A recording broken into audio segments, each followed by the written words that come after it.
আজকে আমি আপনাদেরকে মাইক্রোসফট ওয়ার্ডের একটা অসাধারণ ট্রিক্স শিখাবো। অনেক সময় প্রয়োজন হয় যে একজন মানুষের হাত থাকবে এবং হাতে একটা কলম থাকবে এবং লিখতেছে, এরকম একটা আইকনের কিন্তু প্রয়োজন হয়।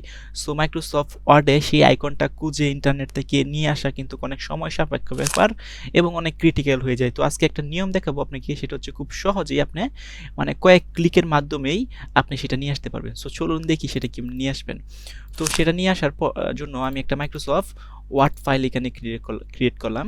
তো ক্রিয়েট করার পর এটাকে আমি কি করলাম, আমি এটাকে সিলেক্ট করার পর ফন্ট সাইজটা একটু বড় করে দিই, যেমন ধরেন হচ্ছে 28 করে দিলাম এবং 28 করে দিলাম এবং কার্সরটাকে আমি মাঝখানে নিয়ে আসলাম এবং এটাকে জুম করলাম। ওকে, সো আপনি যদি সেই আইকনটা নিয়ে আসতে চান তাহলে আপনার কি করতে হবে, আপনার কিবোর্ড থেকে লিখতে হবে 270, কিবোর্ড থেকে আপনার লিখতে হবে 270 এবং এটার সাথে বড় হাতের ডি দিতে হবে।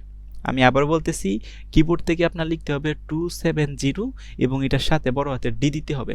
তো ডি দেওয়ার পর আপনি কি করবেন, আপনি হচ্ছে অল্টার প্লাস এক্সে ক্লিক করবেন। দেখেন আইকনটা চলে আসছে। আমি আবারও বলতেছি, আমি আবারও দেখাই বিষয়টা।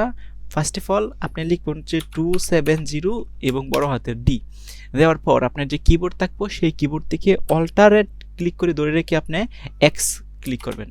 দেখেন আইকনটা চলে আসছে। ওকে, এই যে দেখেন একটা হাত এবং এই হাতে একটা পেন্সিল আছে, যেমন লিখতেছে এরকম একটা আইকন কিন্তু এখানে চলে আসছে।